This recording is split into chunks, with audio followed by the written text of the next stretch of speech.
Dr. Cortex, we have not determined the cause of past failures. Moron! This bandicoot will be my general, and he will lead my Cortex commandos to world domination. This time I shall reign triumphant. Not sure why my the soundtrack has the cutscenes in there. So I'm just gonna find a different soundtrack real quick. I'm trying to fix my audio setup right now. You might be able to hear it in the background of my mic, so I'm gonna try to fix it. I'll be live here real soon.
Alright, I think I got it working now. Let me just sort of adjust my audio. Is everything alright? Is anyone chatting? Not yet. Yeah. I suppose I should... Alright, I'll just tell them I'm live right now. Discord's trying to change my audio. Hold on.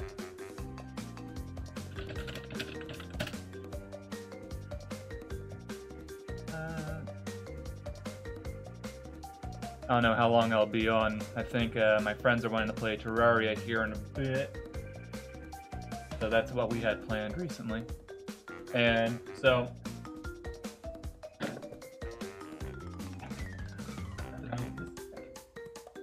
thing underneath my chair. Alright, so basically what happened is my friend, he was streaming, he was doing his bit, and he's newer to Blender. One of the guys who recently joined me. He subscribed too. He found me through my tutorials, and we've just sort of been hanging out in my Discord for the past while now. And he decided he wanted to stream today, and he decided that he wanted to do Sigurd from Dark Souls, and he was struggling with the UV mapping because. Well, it's a little bit kind of... It's a hard thing to it's kind of nebulous to fully explain how that really works. So I figured since I already have the UV mapping tutorial sort of out and... Oh, not out. In the works, I figured, you know, I got some time. I might as well try explaining my thoughts and how I go about UV mapping it, as well as, you know, answer questions if need be. I don't know how many people are gonna show up, but hey, why not? So I'm gonna set up his UV, nice UV. I'm gonna set up his thing to be UV mapped here in a second. I just gotta get it open. I gotta put it in my specific file for this. Okay, I think I got it. All right. Open it up, make sure everything's working and good.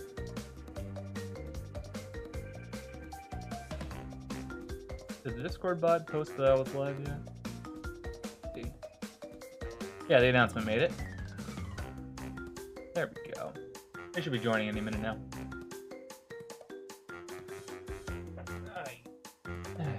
I had plans for today. I wanted to do something else. I've been really into Fist of the North Star recently, and I wanted to model Kenshiro, but never got around to actually doing it. Alright, so this is what we have as Sigurd. This is what he got done. the image reference that he had with it didn't come because it wasn't packed into the file, which is that how it be. But this is what he got done, and it's pretty good.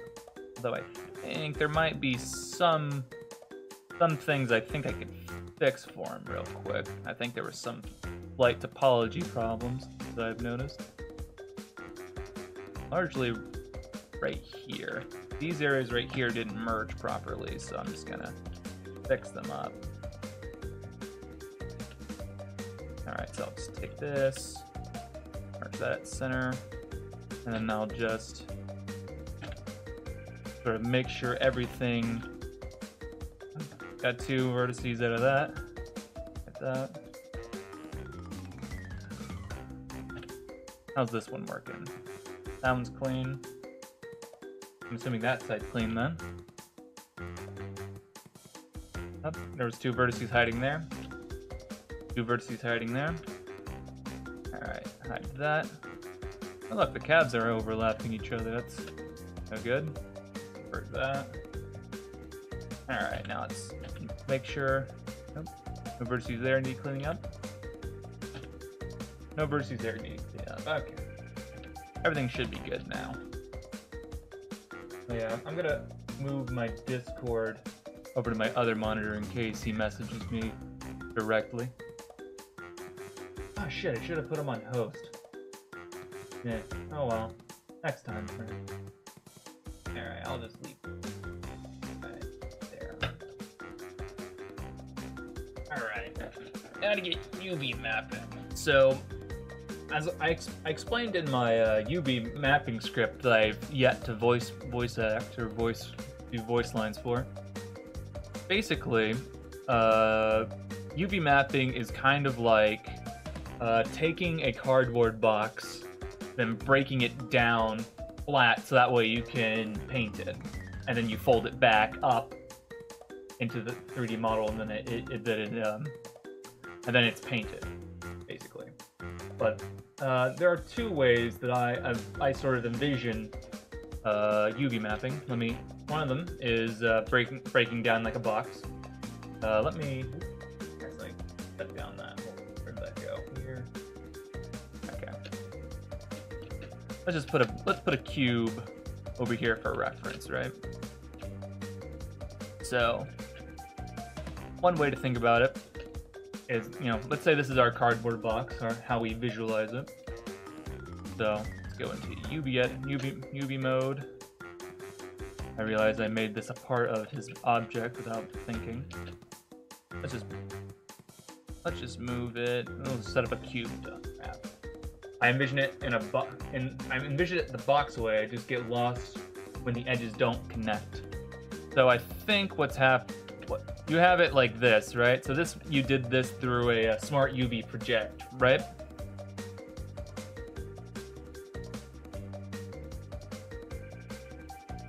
I did some cleaning up. Yeah.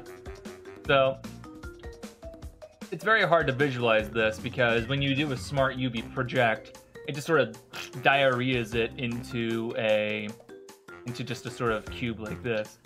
So it's very hard to visualize. Now there's some things that you need to do to really enhance being able to understand what's going on. So one thing to do, something I pointed out is that all UV objects, all basic models that you add, they all start with their own UV map. So if we added, say, a monkey, it has its own UV map. So all the very basic shapes that you can add, they all start with their own sort of UV map. See, this is the torus, and then there's the cube, and then there's this. Then there's the sphere. Get all. Whoopsies. That's on. I made it that part of that object. 1 second. I got this circle, and problem is kind of imagining how one goes about making this. Because let's say we want this cube and we want to make it our own UV map. So let's do a smart UV project, and it just sort of breaks it apart, and you don't really kind of hard to even understand what exactly it's doing or how it's getting these UV maps, because you know, you just sort of look at this and just, we can look on here if we select all this. I'm in the UV sync mode, so we can see that this area down here was what got diarrheaed out. That's not even helpful. So it just sort of algorithmically sort of just rips it apart and does whatever with it.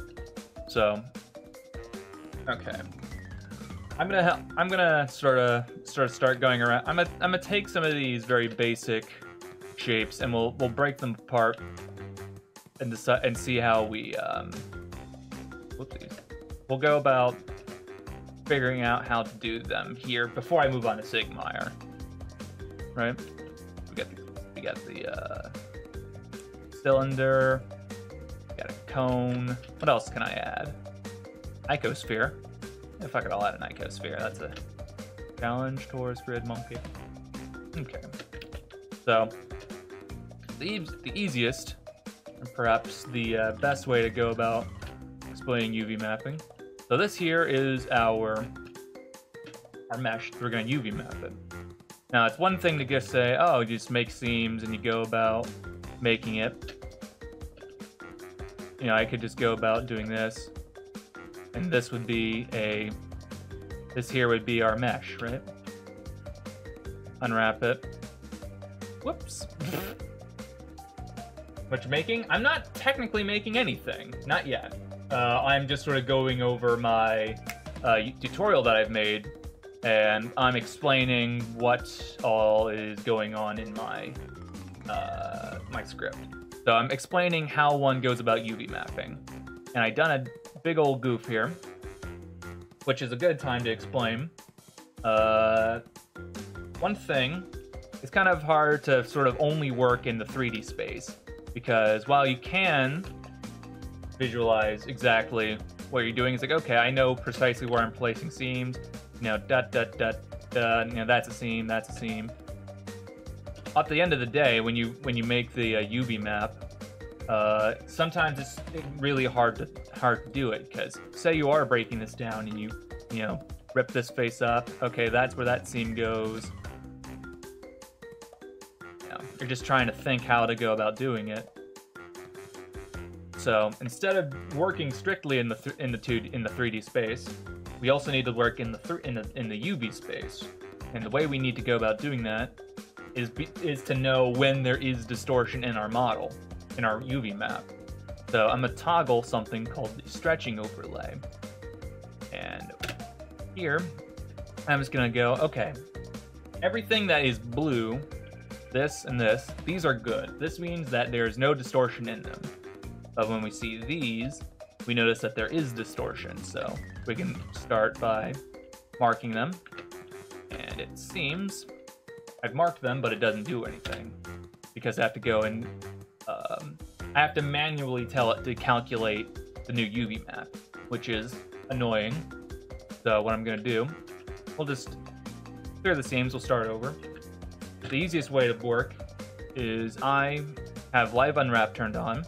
So whenever I make a seam, it automatically calculates exactly how to, 1 second. I still had a rip in my mesh. Here's that and try that again. There we go. It's automatically gonna start calculating how my mesh goes. So, the best way to do it, whoop, my bad. So we have stretching overlay turned on, we have live unwrap turned on, and what I prefer is I prefer to have UV sync selection turned on, because when I have it turned off, well, you can't see your UV map as you work. So I'm gonna turn that back on, and we'll just start making this as I go. Gonna mark that. Bam. There's a UV map. So visually what I've really done here, so it would be the same as if I had ripped this, rotate this, gotta put this in 3, rotate 90 degrees in the X. That. Then we get this.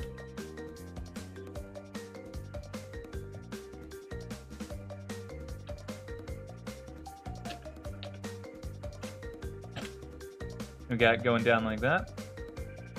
And then these, this right here, those got ripped. Let's see here. Oh yeah, let's try this thing. He actually showed me this in his stream. I'd never seen before. So I think is it the X one? Yeah. So if I rotate this on the Y, whoop, oh hey now. Let's rotate this on. Let's do that too. Rotate it on the Z. Fuck, I keep hitting extrude. This. Rotate Z. That. What the?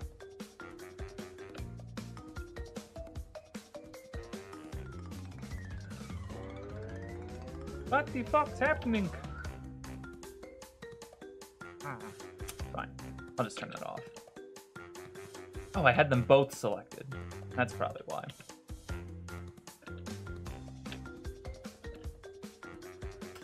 Nope, just general fucked. Okay, rotate Z 90. This is why I prefer to have the power of editing, because it's hard to concentrate when I'm getting haggled by Blender.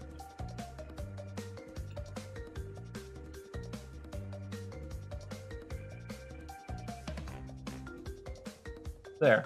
So we just took our entire cube, just as it was in 3D, and then we broke it down into what Blender did is it took all the seams and it just broke it down based on what we gave it. So it just sort of folded it out like that, if that made any sense. Alright, so we're just gonna delete that. We're gonna go back to this. Now,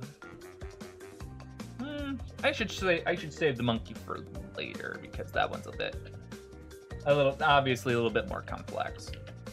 So this one right here, this is kind of the way that I actually this cylinder shows how I normally approach UV mapping most things. So in my tutorial I called it the sort of Coke can approach, where what you do is you mark one seam going along the length of the model, and then normally I would cut the edges off. Now, if this was, say, let's see here. If this was a cube, where'd that go? Oh, it's over here. Well, if this was a cube, you'd mark one seam up the top like this, and then you'd cut everything all along the top that folds up, and then you do one set around the bottom, so that folds up. And basically did the exact same thing the way that I cut it over there. Although normally the UV map for the let's see here. I'm gonna try to replicate. Yeah, they have their UV map like this. So as long as it's basically the exact same way that I did it, but I placed my seam slightly differently. Alright. Oh yeah, did I delete that cylinder? I think I did. Yeah, you can kind of easily tell what they did here. They just marked the seam here, and then they marked, whoopsies, not sharp. Then they marked the seam here, and then marked the seam here.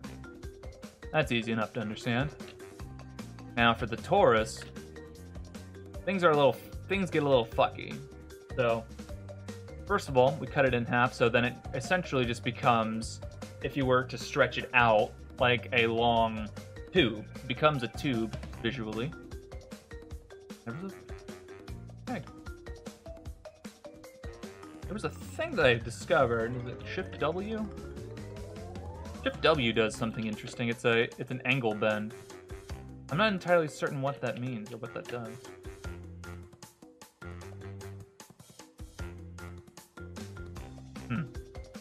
Anyway.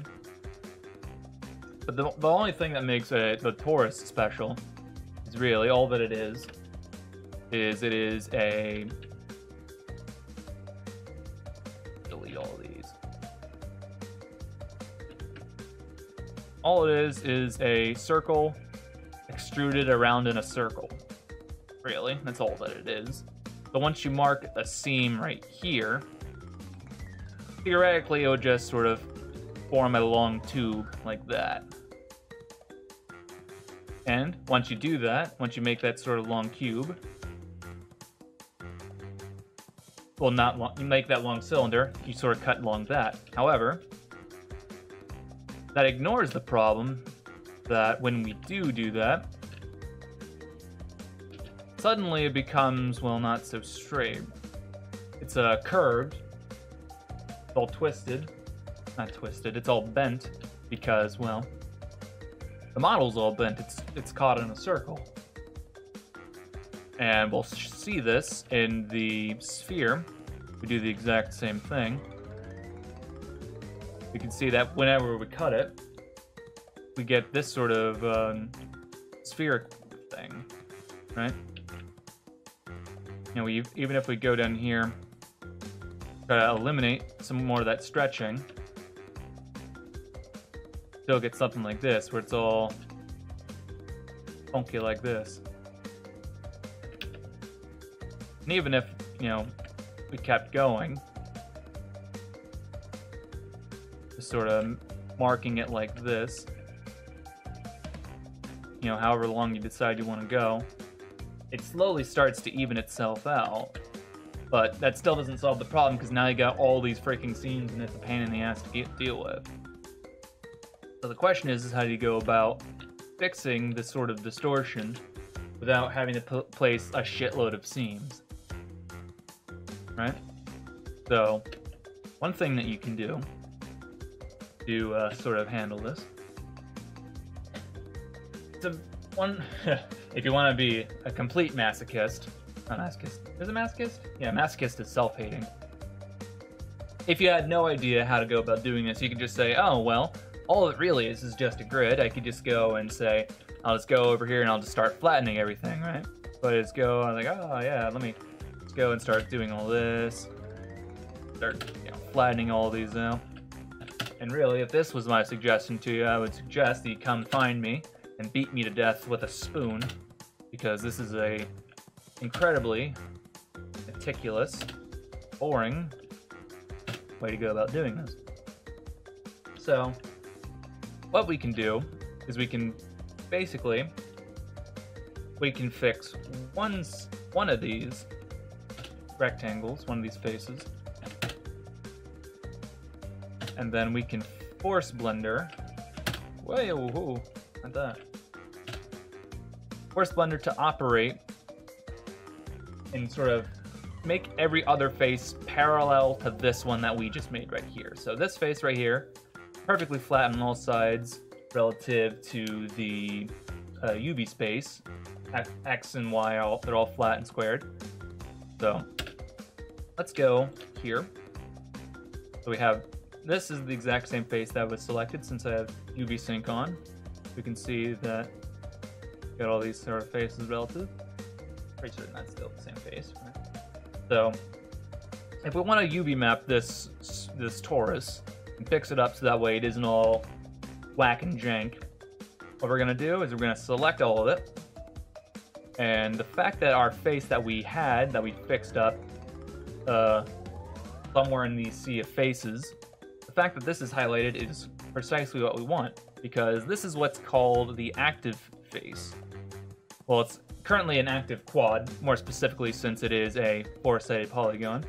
So since this is the active face, Blender does recognize it as such, and it's going to use that in a calculation, because what we can do is, since we have it perfectly flat, if we do something called follow active quad, what this will do, I'm not entirely certain what these options do. Space all UVs evenly. average space, UV length, each loop. That's all sort of faffing. I don't think we need much of any of that. I'm just gonna keep where it was, which is length average. So let's zoom out so you can see what really happens and how it works. So we hit follow active quad with our face that we had fixed up and selected. It should snap everything to be a perfect square. So if we, for shits and giggles, just completely break that again, and let's pick one that was just super fucked. Let's just turbo fuck this thing. Yeah, this one will do. So we have that face selected, and then we do a follow active quad from that. It's just going to nuke that entire UV map. So it's really important that we have one face that is as perfect as we can get before we move on to make this face as it should be, as this UV island as it should be. Whoopsies.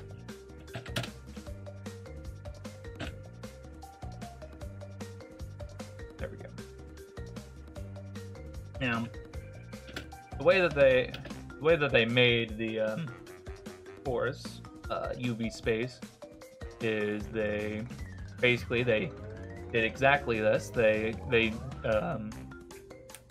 did a follow active quad, and then they, I believe, packed it? Is that what it is?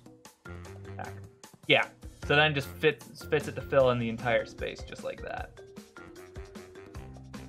Although, I think they may have filled the entire UV area.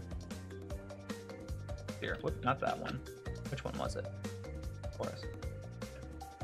Yeah, they stretched the entire thing, so go in here, and well, we can do that. Let's just take this whole thing, constrain image bounds, and if we, well, we can't scale it that way. Let's move we're gonna take the 2D cursor, because we're in a 2D space here. We're gonna set the cursor space to 0,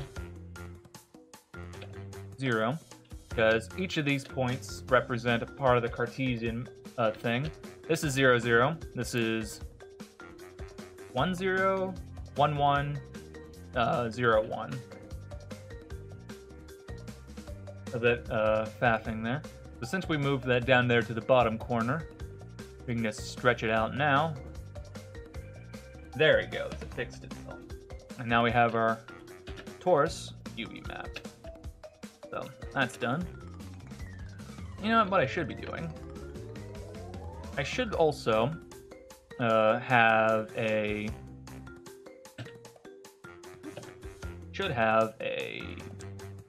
what's it now? Test texture, so that way I can see exactly how I'm doing. So we'll add a color grid like this, and we can look at it as we go. We can see how kind of stretched it is. If you wanted it to be more accurate, you would have to really drag it back in the UV space. And then, of course, get rid of the filtering. Set that to closest, so that way we can really see the pixels on that. Let's add that. So we have right here. Okay. We'll just start over from this. Now, for globe makers, back in, what was it now? Well, Thought Off Clown would have a better handle on this because he's a history major. He's studying to be a teacher, so he would know better than I. But during the Age of Discovery, they started to realize that UV map, that making globes was a bit of a faff. It was kind of hard to sort of settle and do. So, kind of either way that you cut a sphere, regardless of how you do it, you're always going to have some level of sort of distortion in your UV map, in your globe or UV map or whatever have you. Either way, you're going to have some level of problems. So the question is, how do you get, what's the best way to go about setting up a UV map for a round object? So sometimes there's not a lot of winning. Sometimes you just have to say, good enough, whatever, it's fine. Sometimes, however, for the sphere, if you really want, something as, what's it now? As accurate as you can get, like how a globe would be projected, which is, let's see here now. I believe it's called equirectangular projection.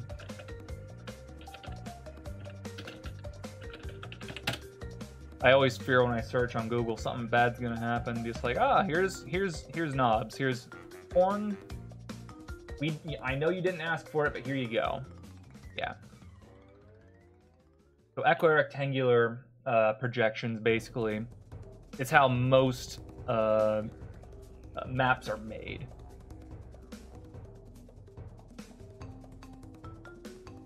They take a sphere and they break it down so that way it can be stretched along this way. Really? It's basically like this. This is a perfect example. What it's doing is it is basically a cylinder. So if this were to be a sphere, you would notice that these would have to compact inwards at the corners to make it a perfect sphere. So there would be distortion if you were to unfold it, but when it's on a sphere, it would look fine. But you would lose detail in the 2D space. So really, how one would go about making this a cylinder? Really, if you just think about it, if you delete these areas right here, I accidentally deleted too much. This, in a way, is kind of already, this is kind of already a cylinder, just, a cylinder that needs to go on a diet. So, what we need to do, one thing that they did, if you remember in the, when I first showed the UV sphere, what they did, I'll lower the resolution on this to make it a little bit more apparent. Set that to 6, set that to 4. Oopsies. What they did was they took the top triangles and they just sort of marked them like that. And then they made a seam going up. However, obviously you'll notice that there's still distortion because this is sort of bending. So either way, it's like you have a circle and you're trying to push down on it on a table. Like if you like peel an onion,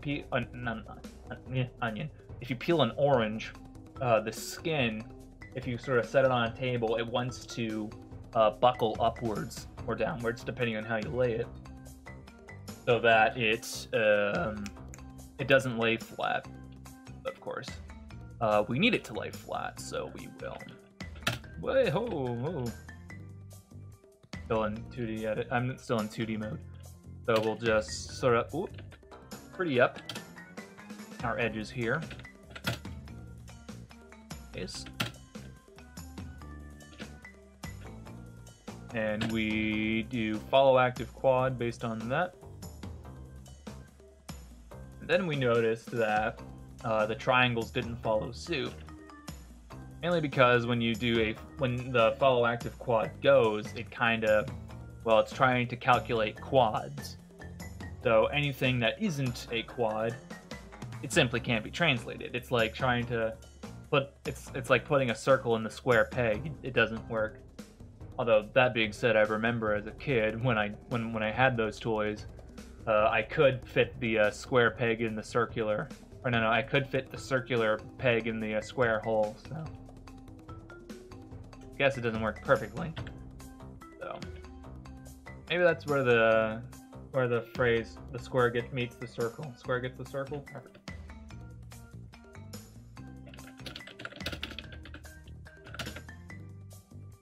That phrase, and the circle gets the square.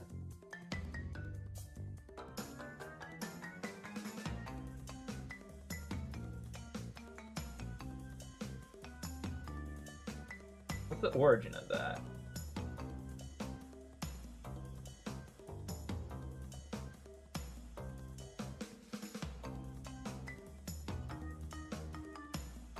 Circle gets the square. Circle gets the square is Kevin Devine's first. What?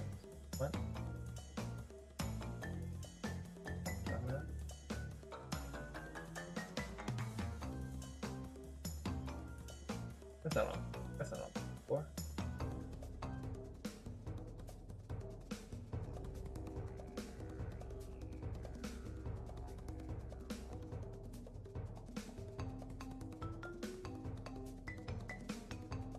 Yeah, I don't know where the fuck that comes from. That saying, no idea. Alright, so point being, we did a follow active quad on the sphere. However, the triangles simply didn't follow. They stuck where they are. So we're gonna have and really the problem being is while the triangles didn't follow, these are kind of all on their own. So we are kind of stuck in a problem because, they just, how you go about this. If you unwrap it again, whoopsies. If you unwrap it again, it just undoes what we did. So what we need to do is we need to be able to tell certain things to unwrap, but not others. And this is where something called pinning comes in. So if we hit P with all of our vertices selected, you'll notice that the vertices that we had selected are now red. So what that means is that these are now pinned. So when we unwrap, suddenly they're not affected. And to undo this, we hit Alt-P, and that unpins everything. And now what we can do, let's rotate that 90. Yeah. Then what you do is you take this, and you scale it up. And that is exactly how they got the UV map for the sphere that they did. So we can do the exact same thing over here. We'll just come up here, whoopsies, not face select. Whoop. All that, mark that.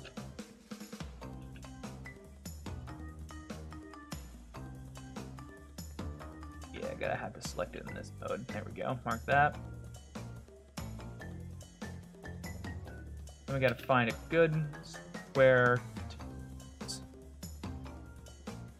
Because of how Blender calculated the UVs, kind of doesn't have a good way to do it, so I suppose in the end it doesn't really matter though, because it's all gonna go flat anyway. Line 0. Ooh. Let's try that again. 0, 0, 0, 0. Okay. Now that. Follow active quad.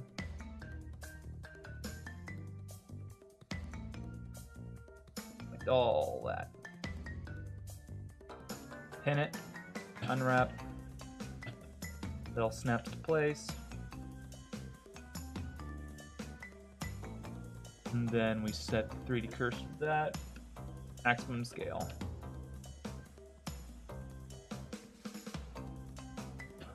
There we have our perfectly UV mapped sphere. This is was previously. However,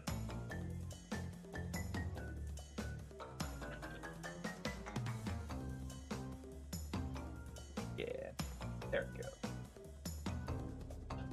Alright, now we have the icosphere, which is a really strange sort of sphere. It's a sphere made entirely out of triangles. Really, any way you kind of go about this, it's kind of, you can just sort of... I've never really found a use for icospheres. They're really kind of strange.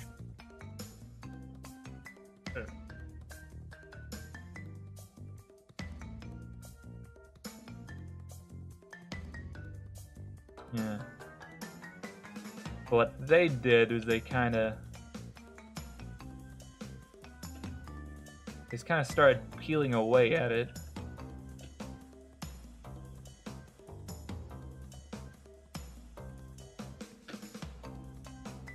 Kind of a brain teaser in a way to see what they did.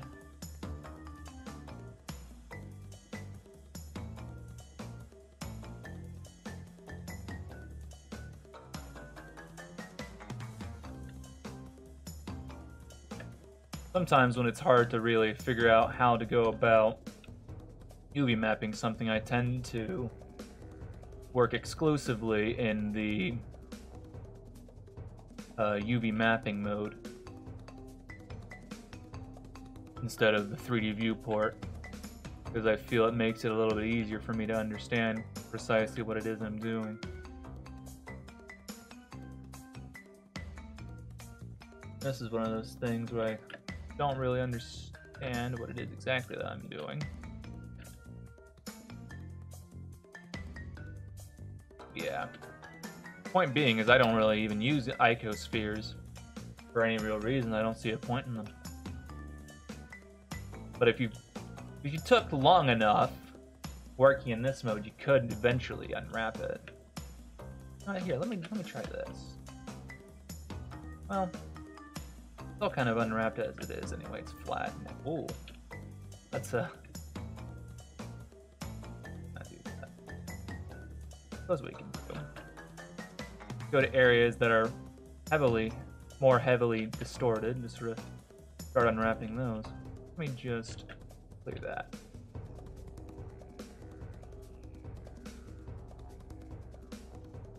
Technically, this works because it's not as, it's not blue anymore. Well, it's not as distorted as it was, so it's not as bad. But at the same time, it's a fucking lobster monster is what this is.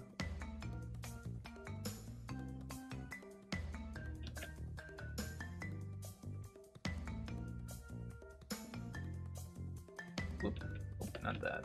It was icosphere and then remove subdivides. Yeah.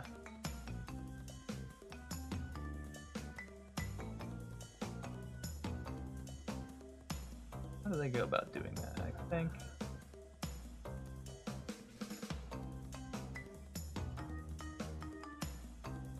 Maybe this is what they did.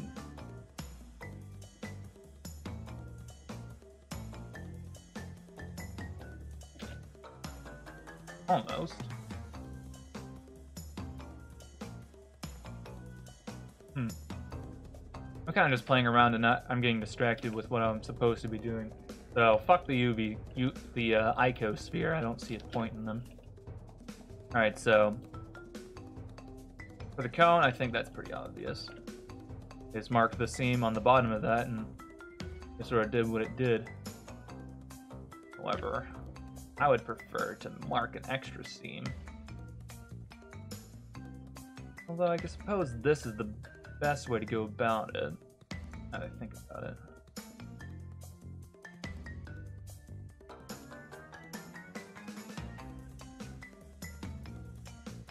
Either way, it's gonna be pretty funky. The cone's a very odd object to unmap because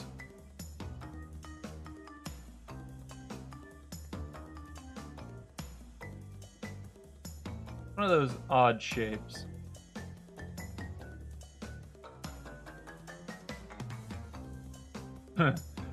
I got an idea. Oh, this is gonna be a great idea. Oh crap, I didn't mean to select that.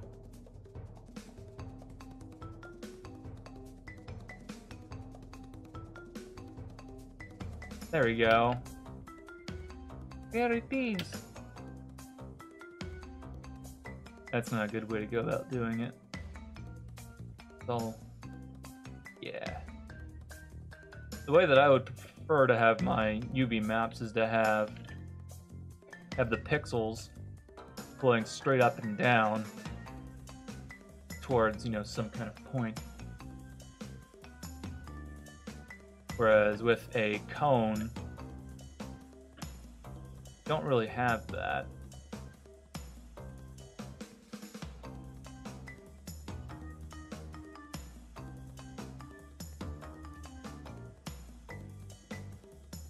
They kind of start acting weird.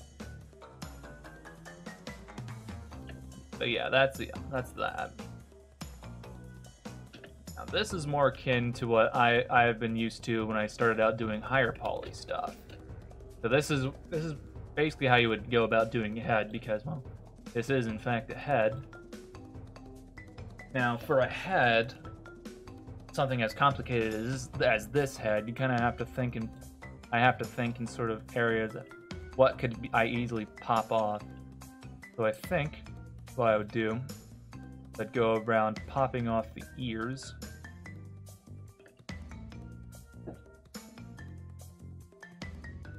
So we have the ears popped off.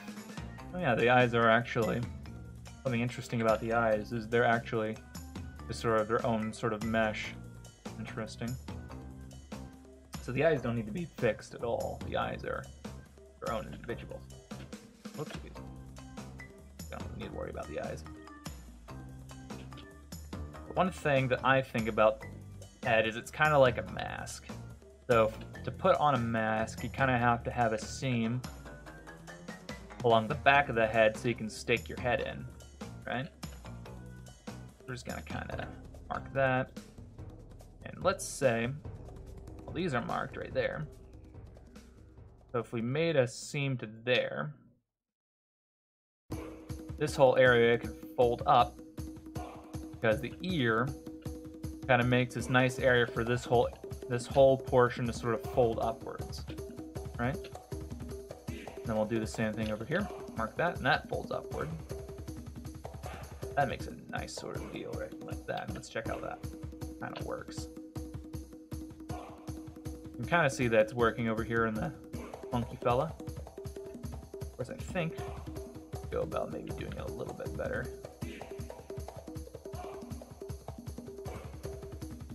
Yeah.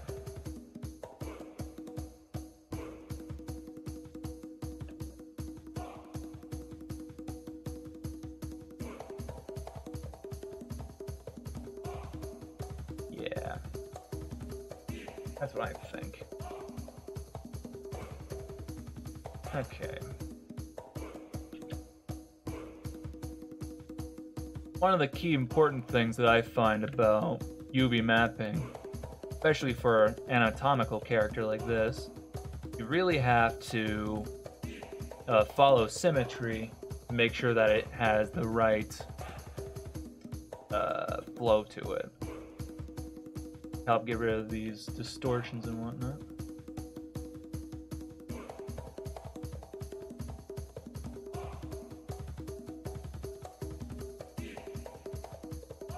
Fitting music. Guess so.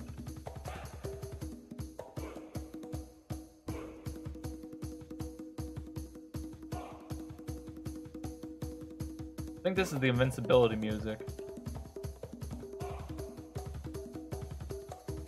Now, in a lot of higher poly models, a lot of times they settle with distortions in certain areas because really they're not going to be as detailed. So with the mouth, or like behind the nose or behind the eyes, like they have right here, they're not really going to be as detailed or much attention to be put to it.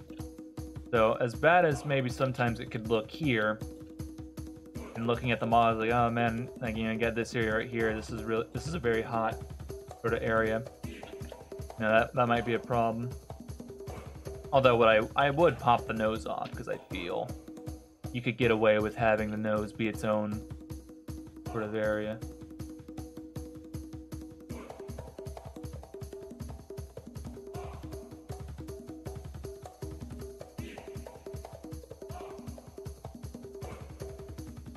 Pop it off.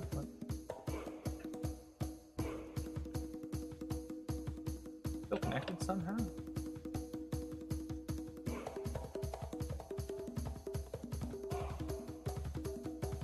What's going on with the nose?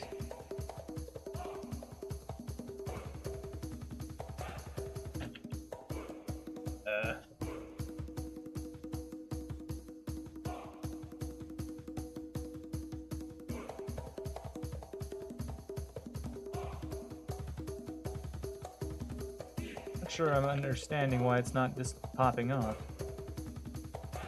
Strange.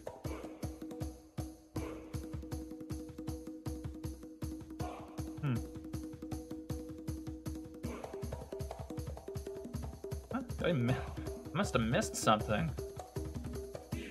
Guess so. Yeah, I would pop the nose off since it's gonna be a more shiny material. You can have that off on its own. You can not have it interfere with this part. Got the head kind of going off, doing its own thing. I feel that works pretty fine. Then we got the ears. The ears are going to be a little bit funky, but I'd work on them. Let's see here. How would be the best way to go about them?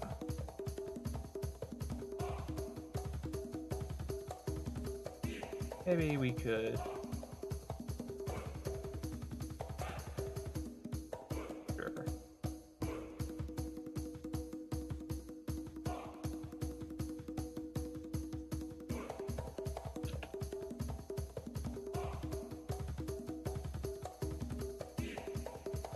That didn't really work. Kind of worked, but not as well as I'd want it. That's more like it, I think.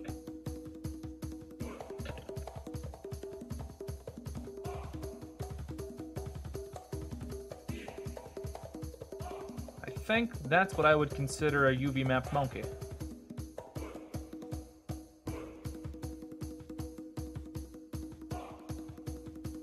Looking over it. Yeah. I think this is fine. I can definitely tell there's a seam right there.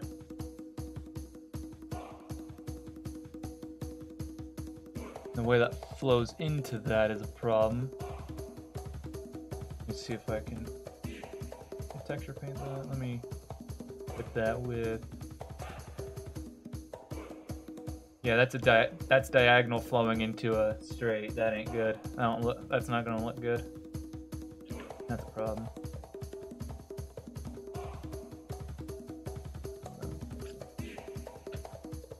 Okay, that seam. That seam. Well, that fixed it. I don't have that problem anymore. Huh, I guess that was just an unnecessary seam. Yeah, that was unnecessary.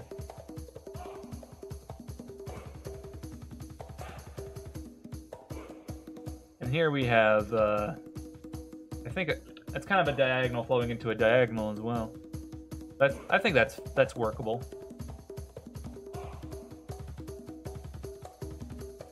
Alright. That was the most complicated thing I've UV mapped.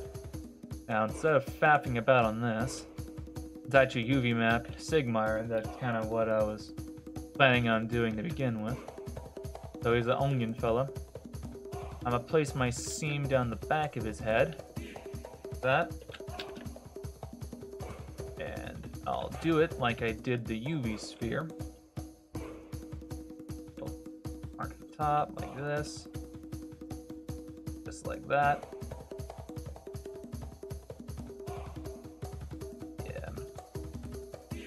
So then which one would be the easiest base I could fix? I think this.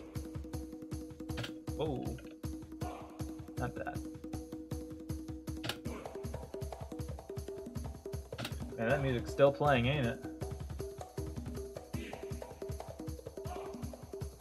God, it's 6 minutes? 15 minutes? Shit, I didn't even realize. Way too damn long. Let me fix that. I'll go back to my Spyro music. I have one of those attention spans that I kind of tend to miss things. I didn't even realize it was going on for so long. The old lines here.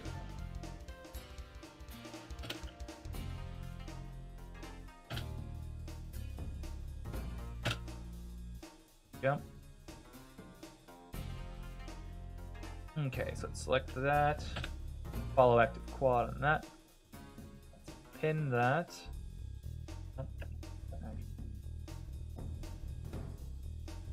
All those. Then pin it. Unwrap it so that way it follows. Let's add this texture. It's been on so long, I've become a monkey. Oh no. Ooh. I am monkey. Okay, so we got the head. Yeah. I'm just gonna start pinning objects as we go to make sure that this works.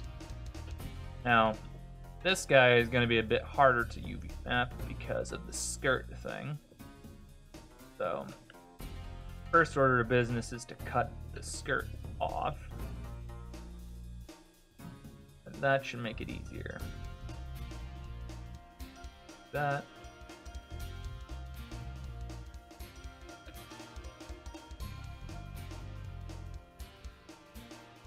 That. Mark that skirt. Mirror to. Can't mirror it. Interesting. For whatever reason, I can't mirror my selection across. That's it. Oh. Alright, mark that as a seam. Okay. Actually, mark from the underside. That way it's more hidden. That. So now these are basically just cubes. So if you know how to unwrap a cube, basically got it. Shouldn't be too hard. Like that.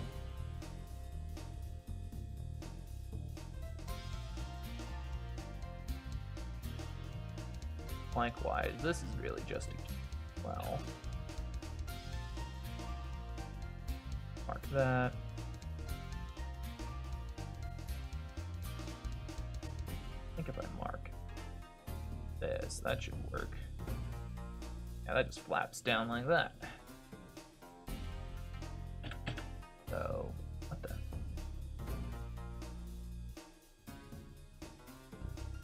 Okay.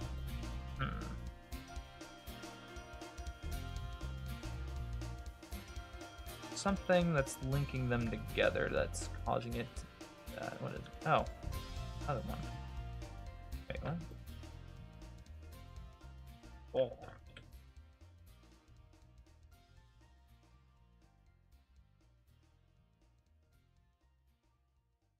There it goes, okay.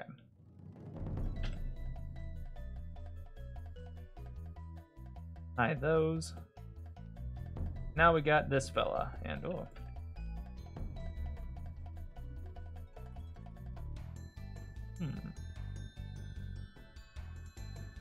What? Let's just delete. Wait, no.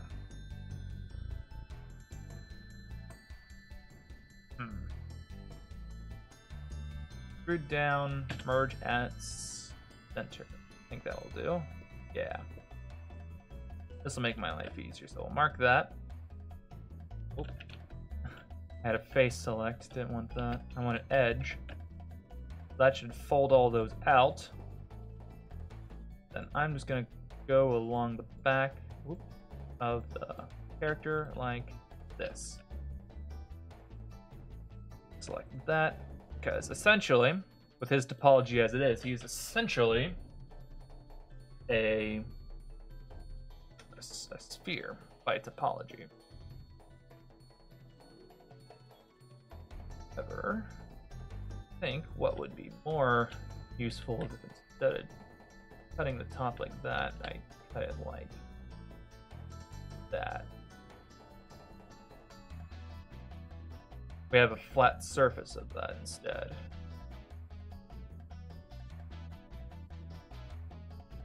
This is sort of my thinking. Oopsies, not Mark Sharp.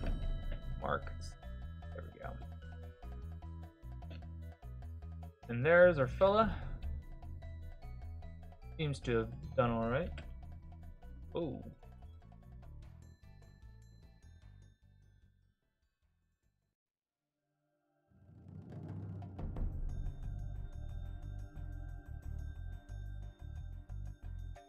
Sometimes that doesn't work so right because it wants to use that. Yeah. Alright. Sometimes you have to leave sync mode, otherwise it gets pouty.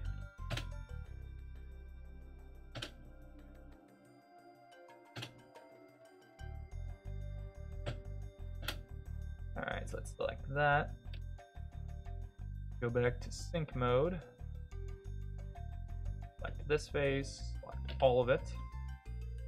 Follow active quads.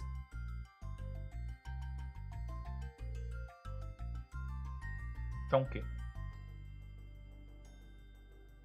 Alright, that works. Oh. Forgot I drew on him. Yeah.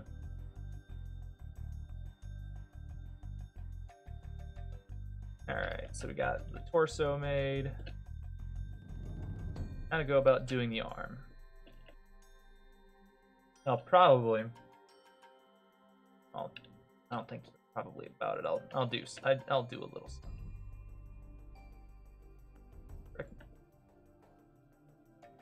Alright, so this is, I'm just gonna unwrap it like a cylinder. Mark that. And really that works. I could go about doing a follow active quad on everything, but I'm not gonna. Alright, so let's select this face right here. Select that. Now, I have an option that I have saved to my favorites called Symmetrize.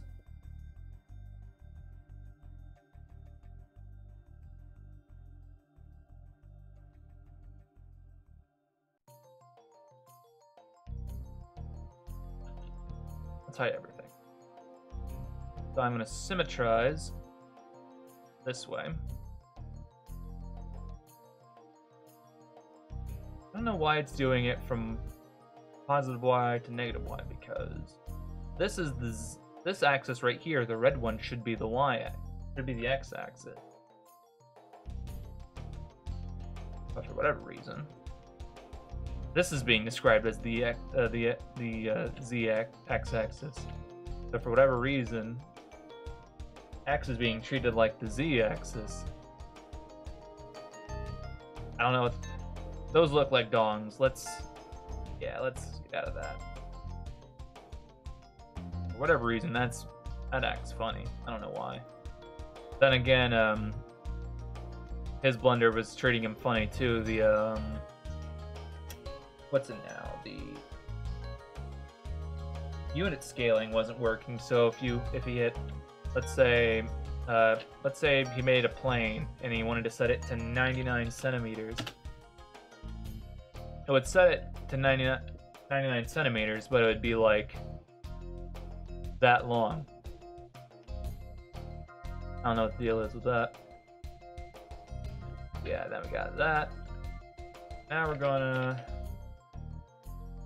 do the hand. We've tried everything else.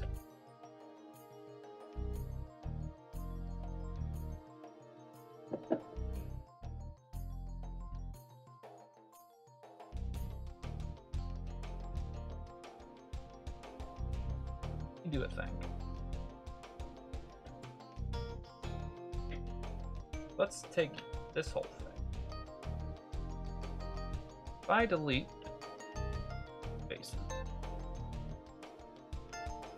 how many edges are there here? 6. 6. Okay. I'm just gonna do bridge edge loops and mark the scene there.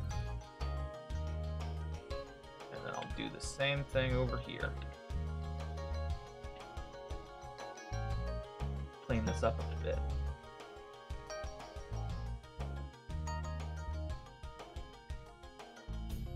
There we go.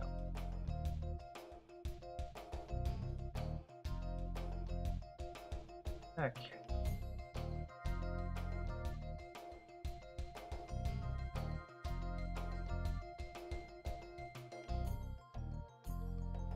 How do I go about slicing this up?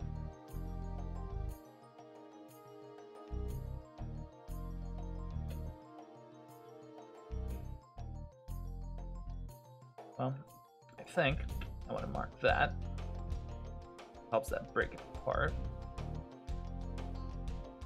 If my life was easy, which it isn't, I would have some kind of...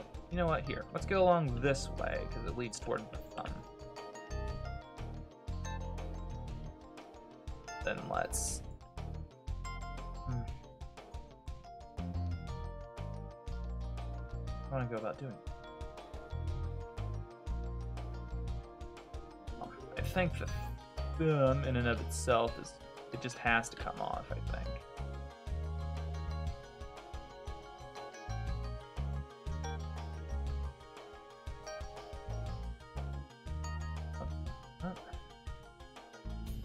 Now let's just take that and hide it.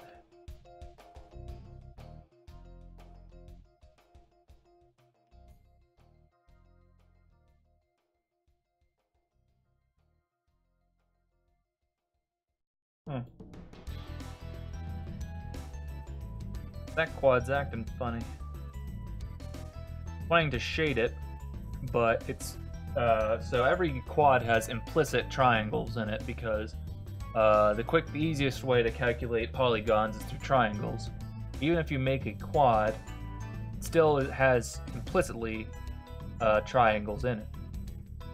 But sometimes it doesn't calculate right, so I'm gonna force this thing to calculate right by cutting it like that. And that's probably how I wanted it to, how I wanted it to look. Since the model is technically done, I'll just make the cuts like that. That'll do. What's that? Oh, what? I could simplify this whole fucking thing. Well, I can't do that one. That one I can't, but no. That one.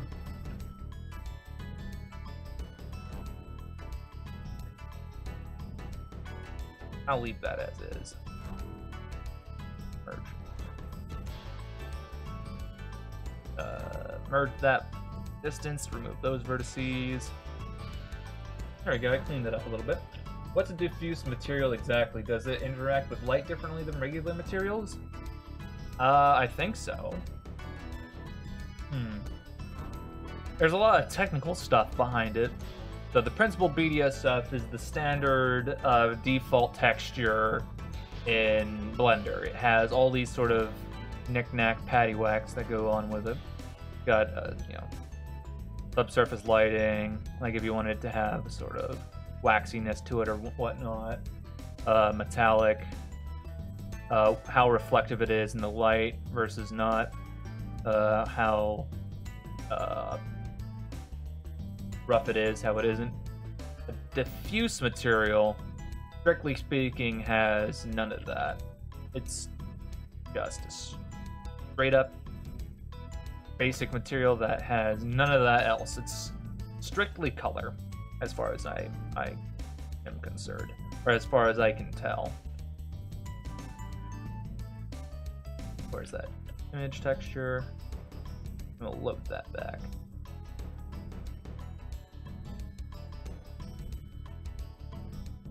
Even changing the roughness doesn't really do much. Not that I can tell.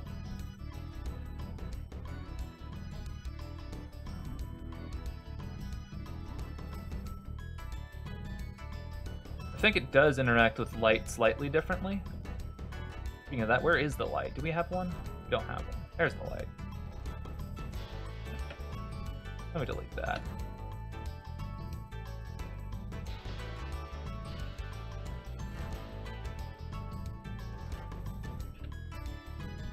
Oh, my cat wants in again. Hold up. Good.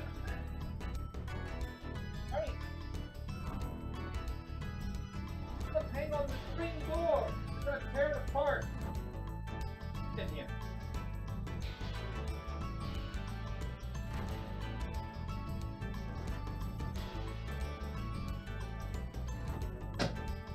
Sorry about that.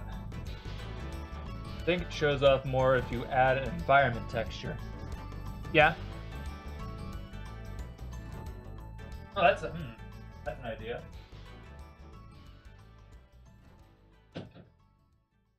Let's try that. Alright, I'll add an environment texture. That is kind of what the roughness normally does anyway.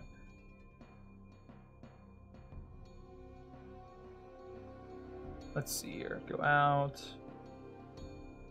HDR. Let's do Quintani. Alright, so here's this fella. Roughness, all that. Roughness to 0. It did nothing. Nothing happened.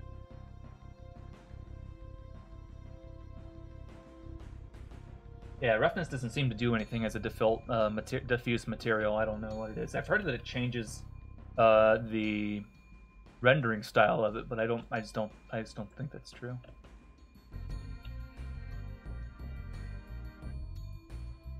Excuse me. Hey, welcome back. I'm working on the gauntlets now. Okay. Yeah, didn't I merge by distance? No.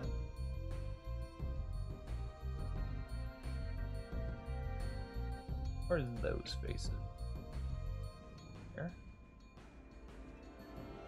Oh, it's probably because it's stretching. Huh, okay, cool, yeah. I don't know what to tell you. Didn't do nothing.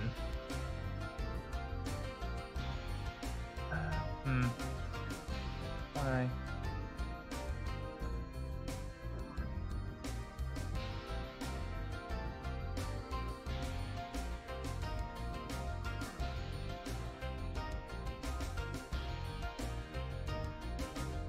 Suppose I could mark that.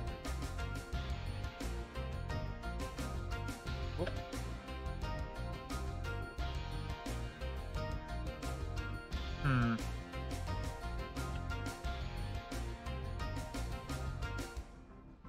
Go about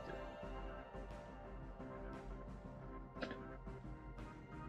The gauntlet's starting to fold. Like I don't want it to.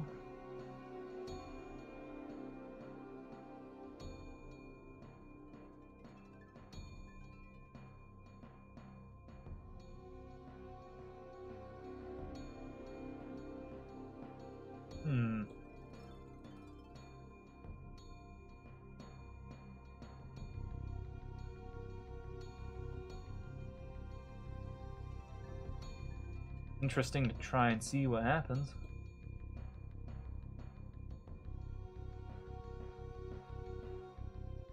Try it for shits and giggles, right? That there.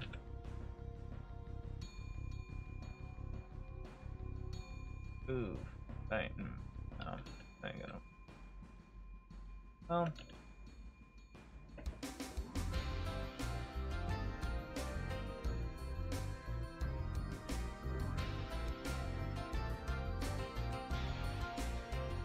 Well, the gauntlets are really, really small on the character, theoretically.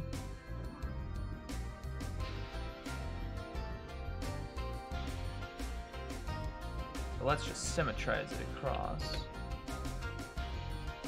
That. What do you think of the Sigmar model as a whole? It's good. Good for someone who is just beginning, right? I'm gonna move that up. There we go, right into the neck. I'll help him. Make that up. Alright, now for the leg. That? Yeah, the legs are up into the body, right? Here's what I'm gonna do. So, since that's all the way in the body, we don't need this face. It's not even gonna be seen. So I'll just delete it. And I'll go down the back of the leg like this. Kind of like that. Then for the foot, I'll just cut the foot off entirely. Yeah, I saw this and I tried to point it out in the stream, but I was too slow in typing. So we'll do that. Arch by distance. That fixed the problem good.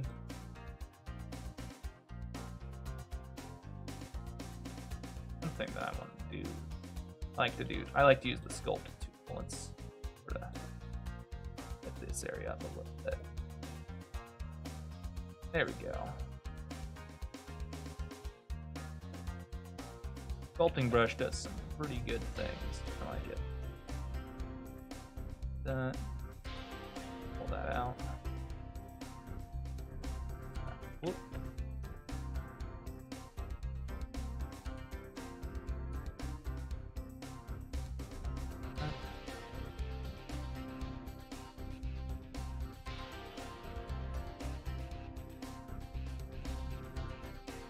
Make it more pointy like the shin guard. As is seen. Maybe bring these down a hair.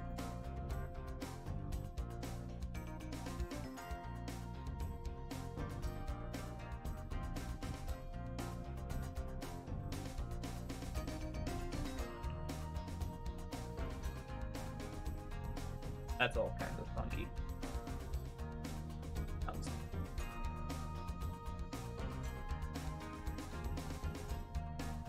Okay, so I'm gonna go down the bottom of the foot.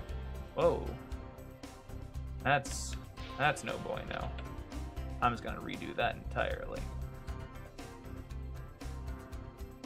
Let's see here now. How can I Control F, grid fill. Select it, what? What the fuck? Why you not? Why you not? Oh. How many edges is that? It's 9.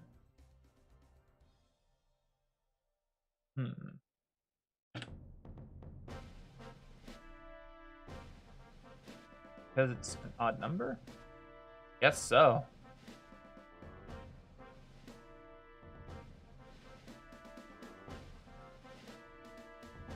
Didn't like that, so.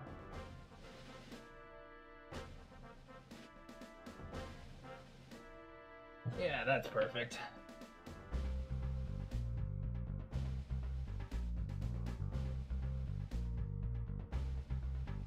Alright, so we're gonna mark down bottom of the shoe like that. How's that look? Not good. Not what I'm looking for.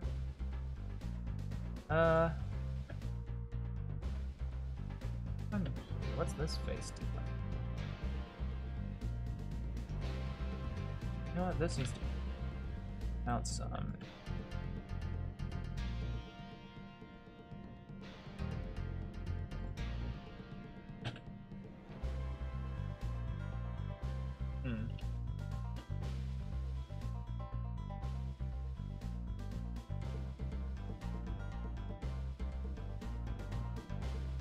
Wow. That did a thing.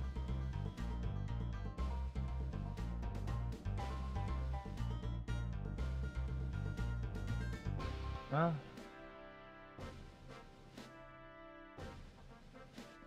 Oh yeah, did you use the cylinder with 7 faces, didn't you?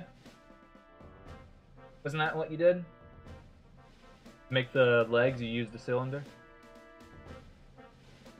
Because a problem with doing that is 7 is a prime number, and prime numbers tend to have a problem with symmetry and general things with topology. You can't really make a grid with 7 vertices.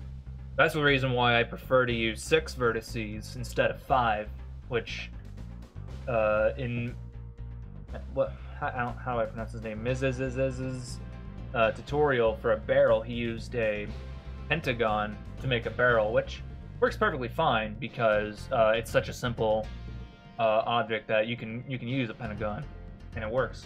Looks perfectly fine. I know you definitely use a cylinder, but you I think you used a pretty certain you used a what's it now? You used seven vertices, and that being a prime number, the computer will not treat that kindly. This sort of a general computations thing. And mathematics. Topology is largely mathematics. So, using prime numbers. Oh shit. I've been messaged. 2 friends. What the fuck? Oh, hey. Thank you, Key. Now I have one from Park Avenue. What's this? I haven't received a singular message from anyone. Unless it's in my... Whoop. Oi, hey, nay. Hey. Second.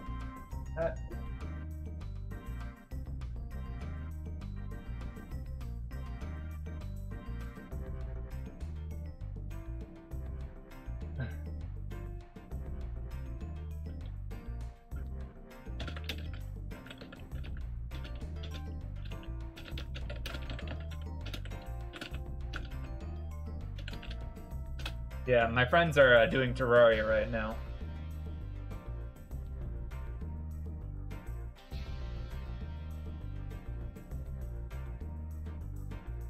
I know I'm in your chat. Oh, okay, thanks. I'm being stalked. That's fair. I shouldn't be surprised. Yeah, that's Sigmar. This was modeled by a Key. Yeah. Okay. Yeah, that's my Terraria fella. Okay. Oh yeah, shit. I gotta symmetrize this now. There we go. There's our fella. Unhide all this. Now we have all this. We have all of our UV maps that we just got done. We UV mapped every portion of this fella. Now I'm just gonna hit Pack Islands. And that's going to set us up in the right place to be able to start UV mapping. Now, one thing that I do, because this is a PS1 model, is since this character is symmetrical, I'm going to set this up to be overlapped, so that way we can... Oh shit, I just realized that's the hands. I need to do something to make this proportional to the body, because right here I think's the body, and this right here is the hand, and the hand is way bigger in the UV space than the actual thing. Try to do that with the Jordans. I'm already out of context with what that meant, so sorry about that. It got all fucked up, yeah. So I'm just gonna select all of this. I'm just gonna hit average island size, and that's going to recalculate the size of all of the geometry relative to the actual size in the 3D space. So now when I hit Pack Islands again, it's going to be reasonable to how it actually is. Now I'm kind of looking at this, and I'm not certain what this is. Whatever this is. Oh, that's the leg. Okay, cool. Okay, now I'm going to start overlapping stuff to make sure that this works out right. How's this? Hold up, I have to investigate. But... Oh, that's the skirt flap. All right. Okay. We're good. Let's start overlapping shit.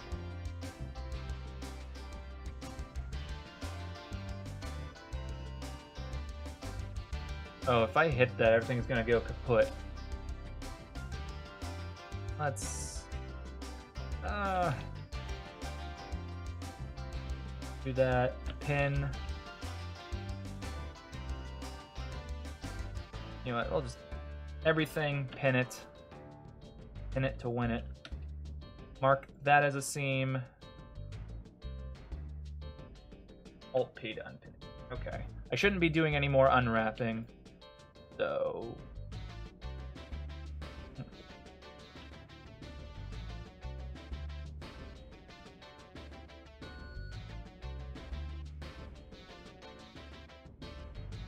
Why is it still fighting me? There it is. There it is. I popped it off now.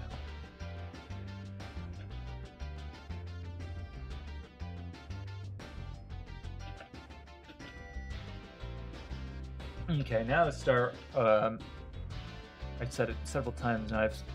Now to start overlapping things.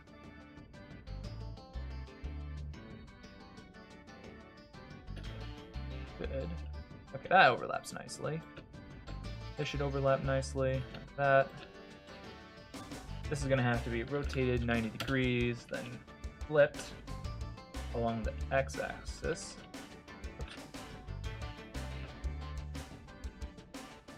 There we go.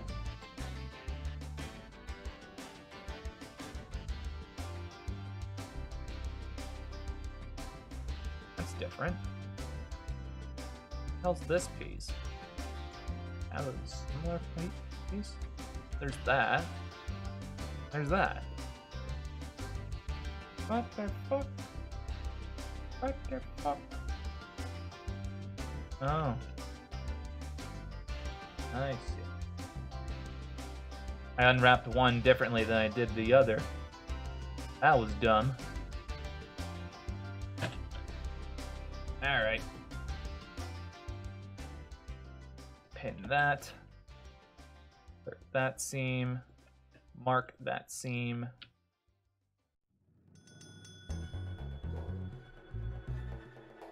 Okay.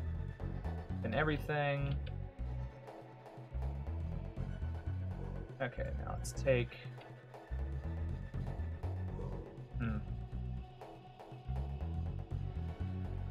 everything but a portion of this.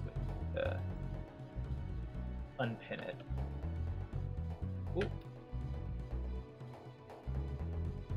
Getting cantankerous. I have 2,970 mana crystals, so could you put something really expensive?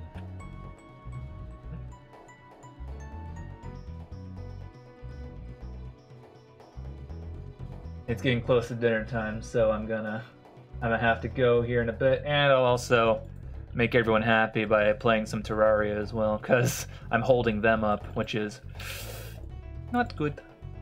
Okay. Unpin it, unwrap it. There we go. Take this, scale it on the X like that.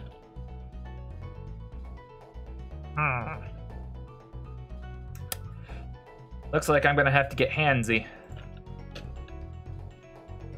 Okay.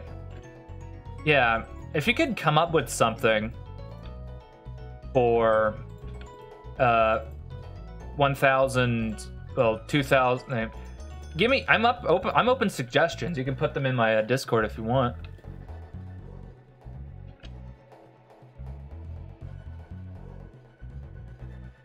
I'm not entirely sure what I would do for 1,000 or 2,000 or 5,000.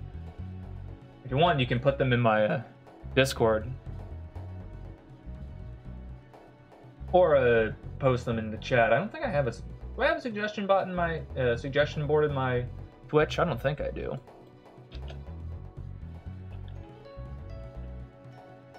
Go. Yep, there we go. That's the thumb.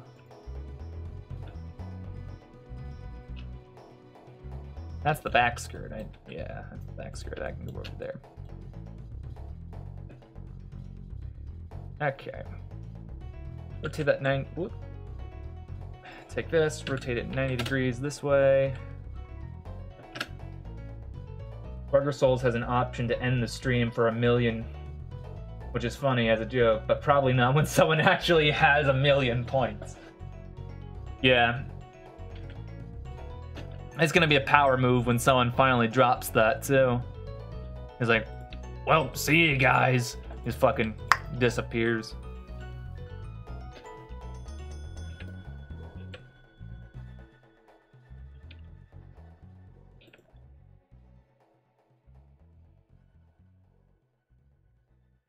that there. I'm gonna start packing everything closely like this.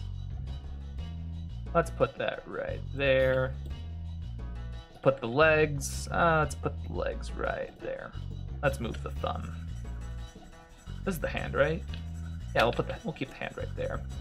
This is the back flap. We'll set that on top of the leg like that. Set this flap there. And them's the feet. We'll put that there. This here. And this here. And then to resize that, we'll set the location to 0, 0. Set the origin, set the point to 2D cursor. That.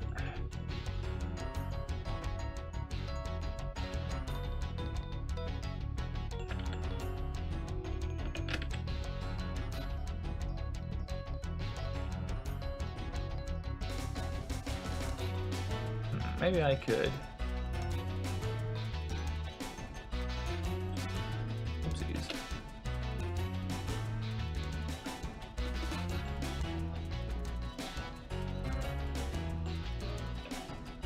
Yeah, this should be rotated like.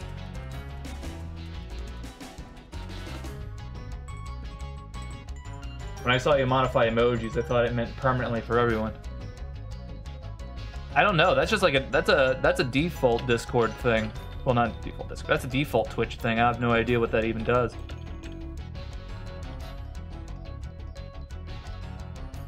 Yeah, this needs to be rotated like that.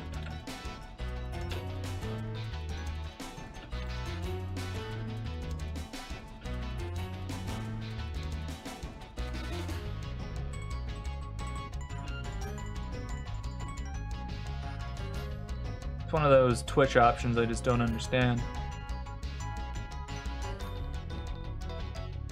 There we go. All right. Now we got that. You know what? Here's what we can do.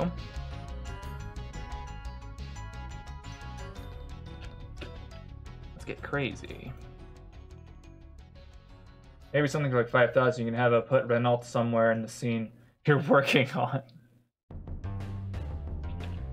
I could do model requests.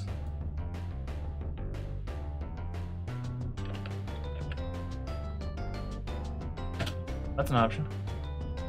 You guys like that idea?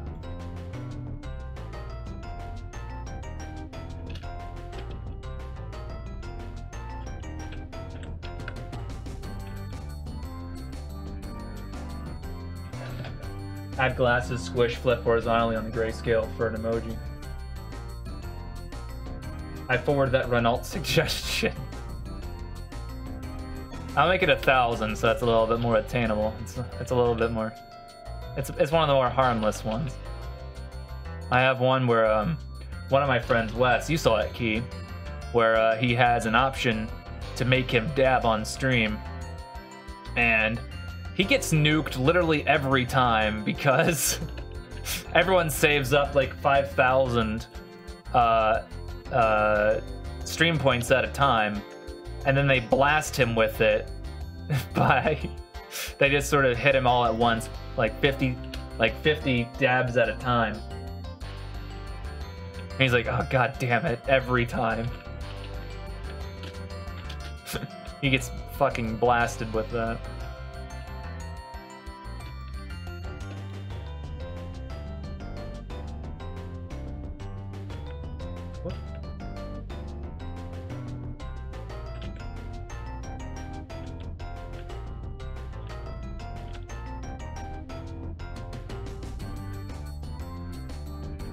There we go, got it. Okay. Let's set this here. Here. You had to do 11 yesterday. Yeah.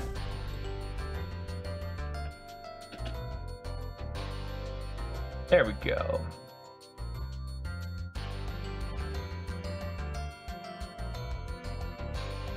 I made him drink water 4 times in a... Yeah, see, everyone slams on him. So, I think this is going to be the stream, because I took the time to UV map him, did some stuff, and I'm just hungry, and I need to keep it short and simple and sweet. Simple and clean is the way that you're making me feel tonight, as the song would have it. So with that, I'm going to end the stream, and I will see you guys Friday, if not sooner, maybe Wednesday. Anyway, I will see everyone later. So, see you, Jared. I'll be in the Twitch chat soon. Not Twitch, Discord soon. All right.